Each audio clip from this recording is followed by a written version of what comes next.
Really? They're Tom's heels. Whoa, are they comfy? Yes. Oh dang, I didn't know Tom's made shoes like that. Yes. Good, looks like we're on a proper talk show. Hey! Hi everyone, welcome back to Mayukos, and I'm here with the amazing Mayuko. She also has a YouTube channel, and that is actually the topic that we will be talking about today, about what it's like to be a tech YouTuber, actually. She has similar content in terms of like talking about being a software engineer. You have a lot of vlogs, which I love watching, by the way. It's super fun. So yeah, I figured I would get the chance to talk to her about being a tech YouTuber, because it's like so rare for me to find someone who does similar stuff. If you're in Seattle, let me know. Find me. I need friends that do similar things that we can like talk about like what we do together. Yeah. Cool. So I figured I would start off like asking you some questions. So and then I can like share my experience as well, and that's how this is like a super YOLO video today. Yeah, so super chill. Super chill. Yeah. It's gonna be awesome. So my first question is, what got you into YouTubing, and why specifically did you want to cater it towards like tech stuff? Yeah, that's a great question. So I always really loved just YouTube as a platform. Like when it first started in 2007, 8-ish, when I was in high school, I followed all of the Asian American YouTubers. Like I was so into Wong Fu Productions, that's OG stuff. Keanu Granis, David Choi. Yeah. I was following everyone hardcore. Yeah. And so I always knew that I wanted to start a YouTube channel. I was like, maybe I'll sing, maybe I'll act. I don't know. Like these are talents I didn't really have, but I was like, I just want to be a YouTuber. Yes. Didn't really know how to make that a reality. And then I went to VidCon last year with Patreon. And I went to a bunch of talks, kind of like originally to get to know how creators think, because that's part of my job, like cultivating empathy for creators on our platform. Empathy is a good word. Yeah, and but then what I ended up like learning from it was a lot of these like ways basically to start your YouTube channel. And I was also surrounded by a bunch of YouTubers, and I was just like, of course I need to make a YouTube channel now. Yeah. And I was like, this is so cool. And then I was also like, last year at this time, I was at a point in my career where I was like, okay, I feel like I can do iOS engineering pretty well. I feel like I have a handle on my job. Now I want to like broaden my impact basically, and how can I do that? And so I'm a fan of kind of just like teaching the next generation and inspiring the next generation of software engineers, and making it more accessible. And so that's when those two things just kind of clicked. I was like, I want to make a YouTube channel. I also want to have a high impact in the tech industry to like help other people get in here. That's so awesome. And then that was where my YouTube channel was born. And then it happened. Yeah. Oh, actually, I never asked to introduce yourself. So if you could please introduce yourself. Like, what do you do? What are you about? Let's talk about it. Yeah, that's good context to set. Yes, let's get some context. Yeah. So my name is Mayuko. I'm an iOS engineer at Patreon. And I also have a YouTube channel called Hello Mayuko, where I talk about all things tech. Go follow her. Yeah. Awesome. And in terms of like why you started a YouTube channel, I think I have like a similar story. So I started in March, and this is when I started my first job, March of last year. And then I was like, okay, my life has settled down enough where there's enough consistency where I can finally start creating content, and I'm in that like good headspace. I had also watched a lot of YouTube channels. I love specifically watching travel vloggers and also beauty vloggers. And I figured like, these people are very much in command of this domain, where they share relevant and very specific things about these niches, and yet they also talk about their personal life as well. And so I figured I want to do something similar for the tech world, and so that's when I decided to start my YouTube channel in March of last year too. Yeah. So I like love that we're able to relate on that level, where it's just like, we both just watch a shit ton of YouTube. We just really like YouTube. It's such a good platform. People are like, oh, do you watch this and this show? And I'm like, no, I just follow I just watch YouTube. I just watch YouTube. I follow like random people's lives and like know more about them, and they know nothing about me. Yeah. That point you said about how just like you watched like travel vloggers and beauty vloggers and you wanted to provide that for the tech industry. Yeah. Like I felt that way when I was at VidCon, because there was a bunch of like younger people there who all like had the dream of wanting to be a YouTuber. But I was like, I'm not a YouTuber and I'm here at VidCon. Yeah. Like there's other ways to like achieve what you want to without necessarily trying to be like a beauty vlogger or a Logan Paul. And so I hate saying that, but he's just like the topic right now. So yeah, that was also, I was like looking around me and I was like, hey kids, you can be a software engineer and be cool too. You know, I think I'm pretty cool. Yeah, so. Right. Yeah, a little extra, but it's fine. Don't worry about it. Who isn't these days, right? So, yeah. Typical millennial. God. Cool. So I actually wanted to talk about like what is your, I guess, like standpoint on creating content, like how does it fit into your life kind of thing. How often do you make videos? What are things that you like and perhaps don't like about being on YouTube and things like that? So take it wherever you want to take it, and we'll see from there. I feel like I'm just gonna brain dump a bunch of Please do. So I started YouTube in July of last year, so I'm still relatively new. Like I haven't even been doing this for like a year. And I've tried out a bunch of things. Like I've tried doing a video once a week, a video twice a week. I've been off and on with that. I have a full-time job as a software engineer, and so like I don't have quite enough time to make all the videos that I want to. But yeah, I think every like phase of my life I try to fit it in somehow. And yeah, sometimes it means just like I just set myself an arbitrary deadline and I just do that. And so a couple months ago I was doing that, where I was like, I just make a video once a week. Turns out I burned out from that. Creating content takes a long time. It really does. Like I was surprised at how much time and effort it took and thought. Because YouTubing, while it seems like from the outside a very fun, light-hearted, sociable thing, there's a lot of things that happen behind the scenes that I found. I think we've had conversations about this.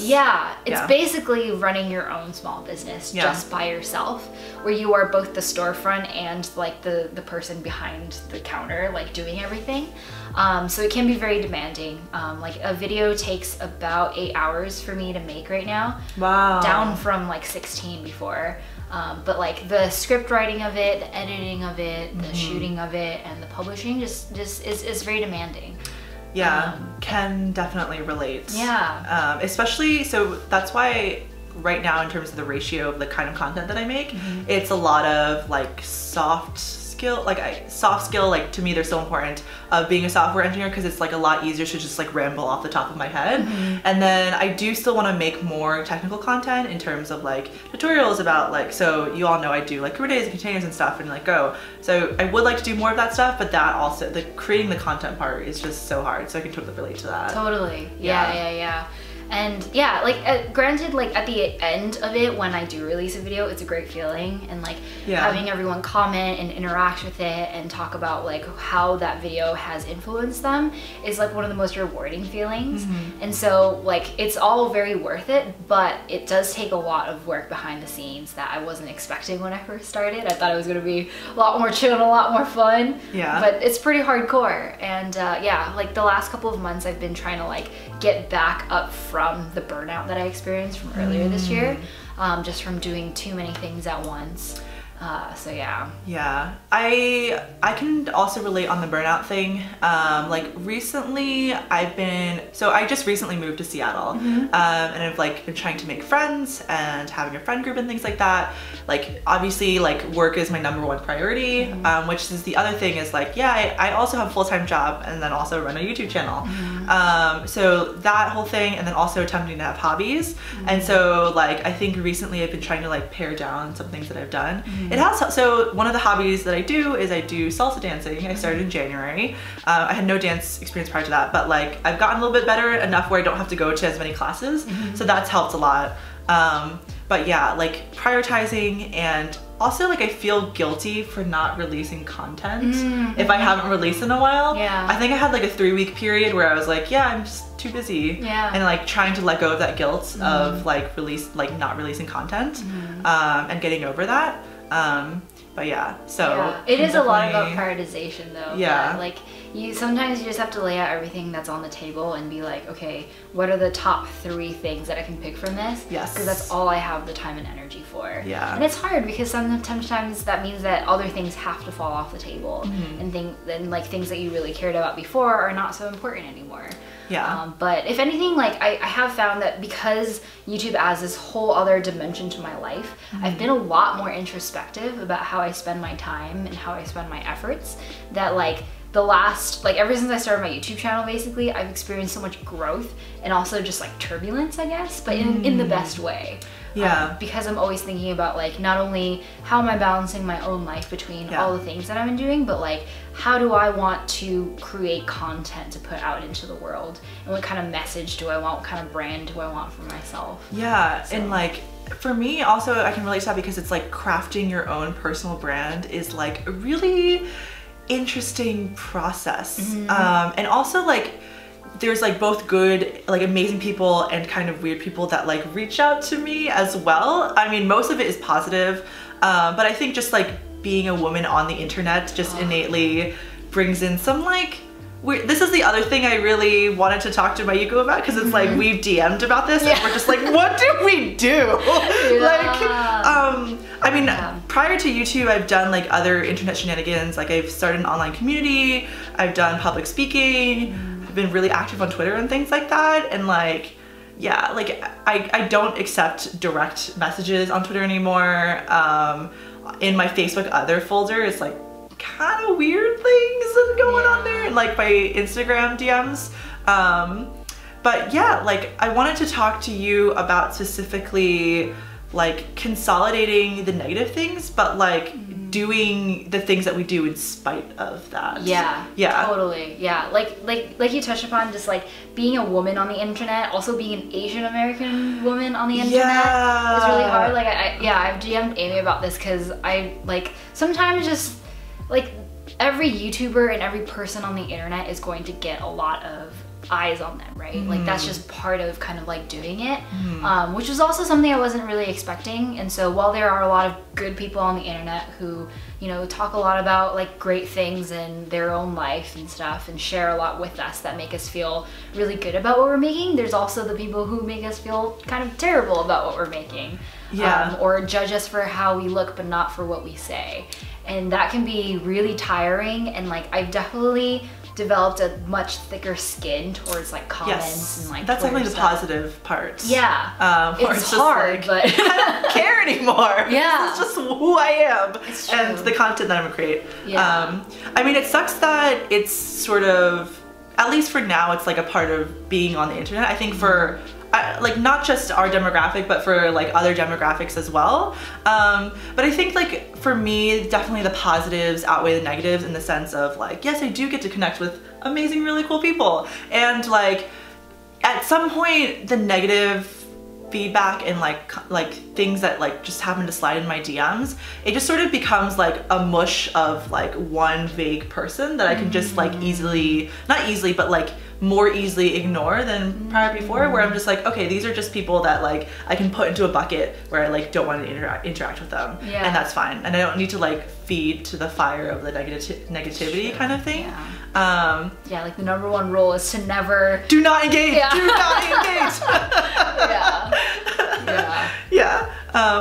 But yeah, so like for me also, it's just like on a professional level, I don't know if it's done this for you, but like I think I've gained more like respect in my field in terms of like the content that I create, and it's like a lot easier for me to apply for conferences, because they're like, oh, okay, she is good at like speaking about things, and we can like see physical videos of her.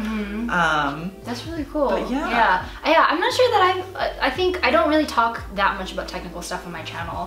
I think I've purposely like set that off to the side for now. And that's awesome too. Yeah, and like I think that being one part of it, the other side of it is that I don't do a whole lot of public speaking, that I guess I don't know whether I'm If you more ever respected. need tips about going to conferences, let me know. I'd love to help a friend out. Yeah. But yeah, I think like I'm definitely more well known in that there are more people who know who I am, and Yes. like the fact that I do YouTube, like Yes. people who I really looked up to on Twitter that I followed that I followed for a long time, who are kind of like the leaders of the iOS industry, now know who I am. That's awesome. Which is really cool. Yeah, I feel like, Yeah. oh, like I bring worth to kind of this area in this Yeah. field. And every time someone even comments that like, oh, I tried doing iOS development because I watch your videos, I'm like, oh, that's so nice. So yeah, like all of those things combined, like definitely makes this whole thing worth it. Yes. And I think also you and I are very like strategic people in that we're like, we know why we're doing this, and like the little things that are kind of that come at us are just little distractions or little roadblocks or bumps in the road that ultimately don't hinder us from achieving our goals. Like it doesn't really have to do a whole lot with what we want to do like as a YouTuber. Yeah. And so those are little things that like, those are just little trials and tribulations I think that we just have to get over, and we have been. Yeah. And they make us stronger in the end. Yes. Yeah. I mean, I think it just comes to striving for any sort of goal. There will be unfortunate hiccups and like maybe negative things, and it's just like trying to figure out how to consolidate that in your brain in terms of like, okay, like how do I bucket this? How do I like move past this? And how do I keep on pushing forward? Totally, yeah. And every person also has a different way of doing this too. Like there are some weeks where I'm just like, I don't want to be on social media because I don't want to read these comments, even though I know they're not like worth my time. Yeah. It's still just like, they're words, right? And the words hurt sometimes. So everyone has a different way of coping with them. I sometimes have really bad weeks and sometimes I have really great weeks. But I think where I was like 6 months ago is very different from where I am right now. So it's a little incremental steps that you have to take in order to like get over some of these things. Yeah, I mean, I think it's just like the point of this video is just like, yeah, like I'm just trying to be real about like what we do, the negatives and positives that it involves. But yeah, like for me, the positives are career, helping other people, getting myself out there, building a personal platform. The negatives are like negative comments, blah, blah, blah, like people signing my DMs. It's fine. It's okay. We're gonna get over it. Yeah. What advice would you give to someone who also wanted to get into either content creation or maybe specifically tech YouTubing? Join us. Be my friend. Be my friend. Yeah. Especially if you are a woman. Like, she's the only other person that I found. Yes, come join us, please. Yeah, I guess the advice I have is, I think, just do it. I think like content creation is really hard. Like Amy talked about this on the collab that we did on my channel for a little bit. But yeah, it's like you can't perfect everything, and so like Hank Green, a really like famous YouTuber, said this, but like do only maybe up to 80%. It's like good enough and to put it out there. And so like trying not to strive too much for perfection, which means that you don't have to have the fanciest camera, you don't have to have the fanciest lighting, like just start somewhere. Yeah. Those are lessons that I learned at VidCon, and so that helped me to get out my first video, which I filmed all on my iPhone. Like no really fancy sound editing stuff, it was just my iPhone and me. So yeah, I think you can get into your head a lot with content creation in that way, because you're like, I have to make everything so perfect. But like, I think even when you achieve that perfection, it's not going to be enough. And so just getting out what you think you can and just like starting getting the ball rolling really, I think, is important. Another thing that has really helped me personally in YouTubing is having this community of other people to like help each other, I guess, because we're all just starting. A lot of us, and a lot of the time, don't know what the hell we're doing. Oh, God. I have no idea what the fuck I'm doing right now. Yeah. Existential crisis. That's fine. We're gonna move on. We're gonna be okay. But yeah, having other people to talk about like what their perspectives have been and like how they've been trying to get over whatever in content creation is really helpful. So like talking to you about stuff on Twitter. I have great friends here like Jarvis and Joma, you might know, in the Bay Area, where we talk often about like, hi, if you're watching my YouTube channel, please be my friend. Jarvis and Joma. Yeah, and yeah, it just really helps a lot because I mean, even when I'm feeling down, like I can reach out to them and you as well for this kind of like support network, which I think is true for everything, right? Like if you're starting something new or if you're, you know, in a tough spot, it's like your community that's gonna help you get back up. Yes. So having that has been really helpful as well. Yeah, that is really awesome advice. And I think that something else I've learned after talking to you is that like people, especially within YouTube and like this small teeny tech YouTuber community that we have now, is like everyone is super open to collaborating. Like I'm really glad that you were open to collaborating today. I'm glad to like have finally met you, which is super awesome. Don't forget, Mayuko, she has her own YouTube channel. We also did a collaboration video on her channel that you should definitely check out. All the links will be down below. Thank you so much for being on my YouTube channel. Thanks for having me. And yeah, it's been a good time, and let's definitely keep talking. Yeah, for awesome. Sure. Don't forget to subscribe to her channel. channel. Yeah, please subscribe to me. That would be super awesome. I forgot about that. YOLO. Awesome. Okay. Bye, everyone. Bye. There's probably going to be some links on the screen somewhere. We'll see. You know, I don't know. Somewhere here, maybe. I don't know. We'll figure it out. If not, I'll just awkwardly, it's a box. Hey, framing my face.